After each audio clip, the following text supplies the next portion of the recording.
Hello. Today's supplemental lecture is something we started looking at the very end of the lecture last week on Hinduism, but we ran out of time to really go into it properly. And it's looking at issues around colonialism and post-colonialism. There are various theories which we'll go on to explore over the coming weeks in class. So the purpose really of this podcast is to get you thinking about some of the questions rather than sort of overload you with theories as such. And there's two slightly separate issues I want to come at this from. The first, before we get to the post-colonialism, is to think about the academic study of other religions, as in religions other than whatever it is that we individually believe, or if you're an atheist, then any religion as such. If you're coming at it at something from a very academic point of view, clearly you can study history, you can study the ancient Romans, the Greeks, you can study the 17th century, you can study the 15th century in a very academic manner. In fact, you've got no real choice to do anything except study it in a very academic manner, given that we don't have time travel. However, if you're studying religion, you can look at the history, you can look at the books and the scriptures and the ritual practices and issues around how people dress and what they eat and so on and so forth. One question raised by people within religious traditions as to the effectiveness of academic study is to what extent you can really appreciate another religion if you're not engaging with it in a direct experiential way. Which doesn't necessarily mean you have to go completely native, which is an issue that comes up in anthropological studies where people go and live with tribes in various different parts of the world, and sometimes they become so absorbed in the tribe they're studying, they feel, rightly or wrongly, that they are part of it and lose themselves in that culture they're looking at. Not a bad thing in itself, of course, but if you're trying to write an academic paper, there's a presumption in academia that you've got to be terribly objective and look at things from the outside and try and understand things in a very dry way, in a sense.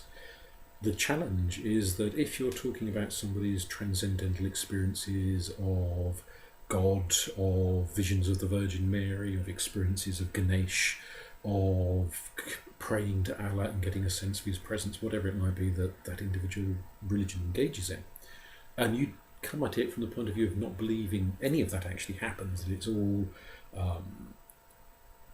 self-induced belief, is perhaps the most neutral way of putting it. Are you missing something?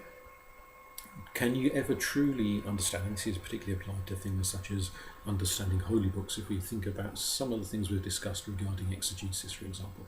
If you're sitting there reading whichever holy book it happens to be, as a book, in the same way that you could read an Agatha Christie or an Enid Blyton as a book, just a load of words, the opinions of various different people, of humans, and who've written it, contributed to the scripture, you're not seeing it as a mystically revealed text with partial or even complete divinely inspired content.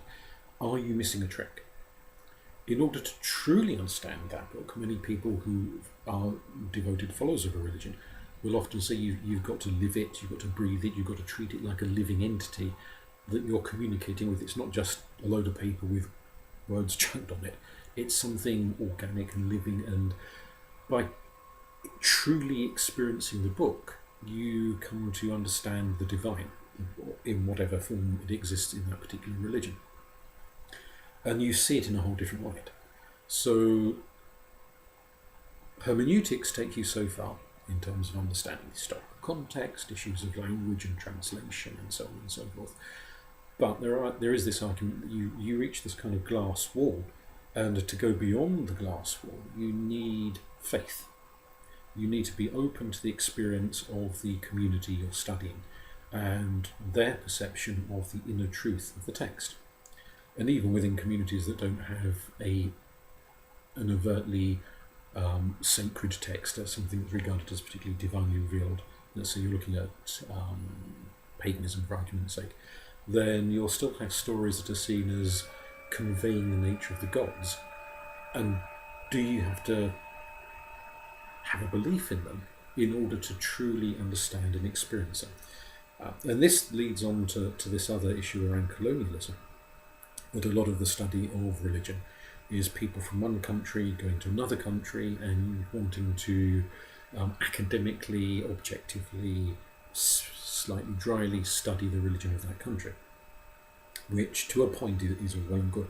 However, where issues arise is if the academic is coming from a culture, a country, which over the course of recent-ish history has been an imperialist force occupying the country of the religion that they wish to study.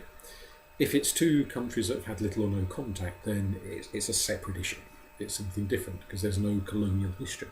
So whether you want to think of the British Empire occupying India, which obviously when we're looking at Indian religion is largely what we're thinking of, but you could also think of it in terms of various European powers who've occupied large chunks of Africa, or of the Catholic Church's presence in Central America.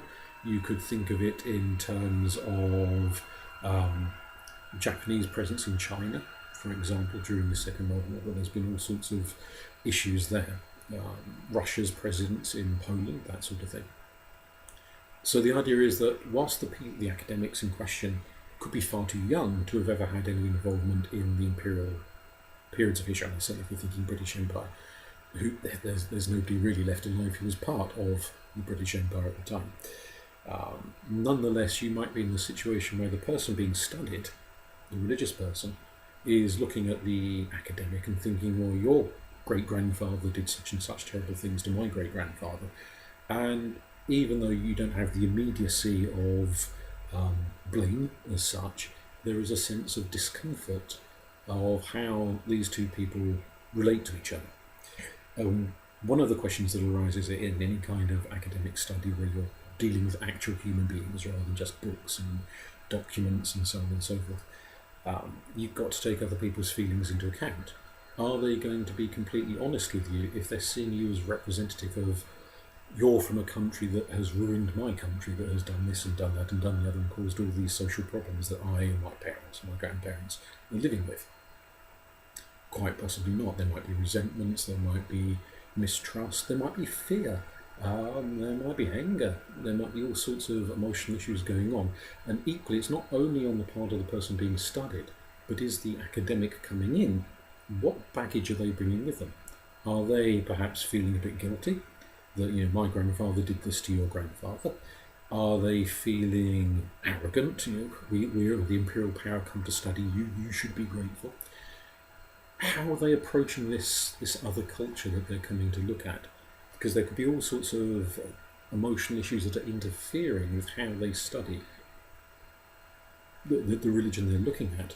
Plus, of course, they may be, not just in an emotional sense, but in an intellectual sense, bringing all sorts of assumptions and baggage and bias that we in our country know what your religion is like and we're coming to study it in a certain way and take a certain approach to what we're looking at, what we're going to write about, what questions we're going to ask you, what we're going to expect you to tell us.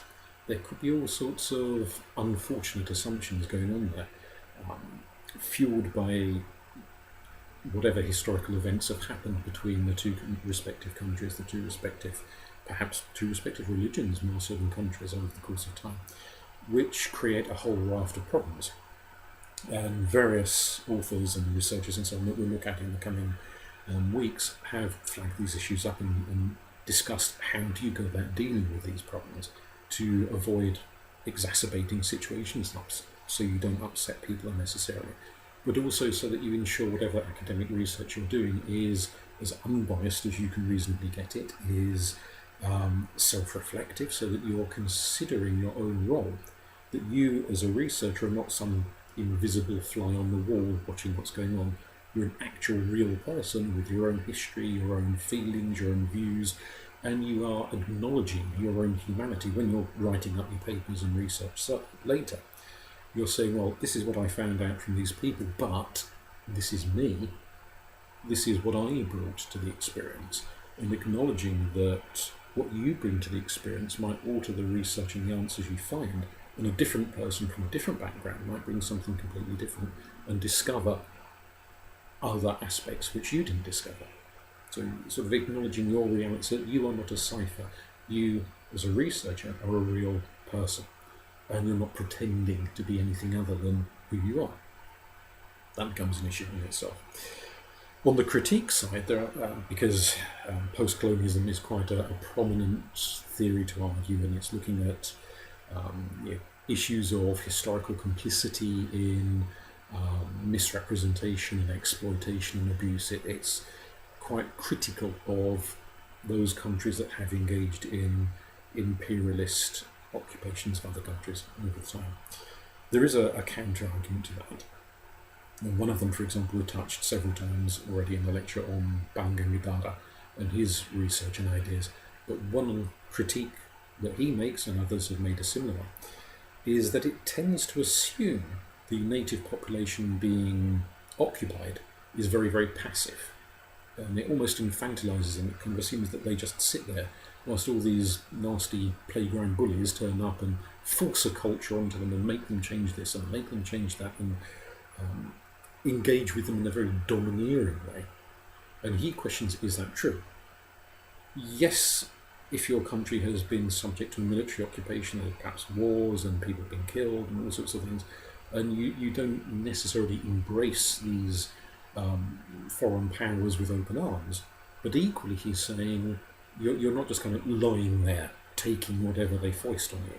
There is a two-way street process of engagement whereby the occupied country and their religious beliefs and everything else about them interacts. There may be trade of goods, trade of ideas. They may think, oh, well, we quite like this little bit of the occupying culture. That's a good idea. We'll take some of that.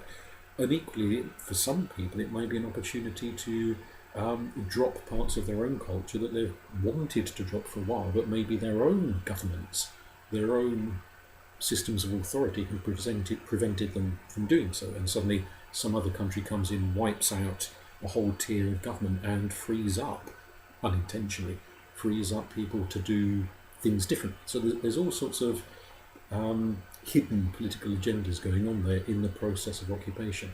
And he's just emphasising that whilst horrific, terrible things happen, it's also not a completely passive process. And there's a degree of choice, a degree of self-determination going on the part of the peoples and their religion and their community and their culture that are being occupied by whichever the imperial power in question is. So it's sort of challenging that whole assumption, that whole approach, and that's something I'd like you to give some thought to and reflect on, and we can discuss it in class in future lectures and lessons and pick up from there. Okay, thank you.